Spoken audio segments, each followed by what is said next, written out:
السلام علیکم۔ ایک بار پھر سے آپ کا استقبال ہے اس چینل پر۔ کلاس 10 اردو کا حصہ نظم کا سیکنڈ ہے نعت باغ نخلا کے مسافر صلی اللہ علیہ وسلم پر سلام۔ اس کے آج ہم سوال جواب دیکھنے والے ہیں۔ تو آپ کے پاس پہلا سوال ہے، نظم کی صنف کا نام لکھیے، تو آپ کے پاس اس کا جواب ہے۔ پھر سوال نمبر 2 ہے، نظم کی حیت کا نام لکھیے، تو یہ نظم کی حیت کا نام آپ کے پاس بتایا ہے کہ آزاد نظم ہے۔ اس کے بعد آپ کے پاس سوال نمبر 3 ہے، اور یہاں پر اس طرح سے سوال نمبر 4 ہے، نظم کے واقعے کو مختصراً اپنے الفاظ میں بیان کیجیے۔ اس کے اندر کیا بتایا گیا ہے، تو اس طرح سے آپ کو بتانا ہے کہ طائف کا سفر اللہ کے نبی نے کیا تھا، تو اس کے بارے میں آپ کو مختصر لکھنا ہے۔ پھر سوال نمبر 5 ہے، نظم کی تمہید اور اختتام پر اپنی رائے دیجیے۔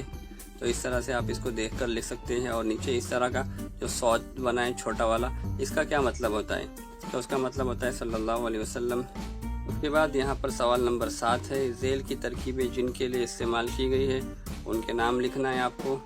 تو اس طرح سے آپ سوال نمبر 7 کر سکتے ہیں۔ اور یہاں پر ہے سوال نمبر 8، لوگ پتھر ہو گئے پتھر اٹھا کر دھوپ میں، مصرعے کی شعری صنعت کا نام لکھنا ہے۔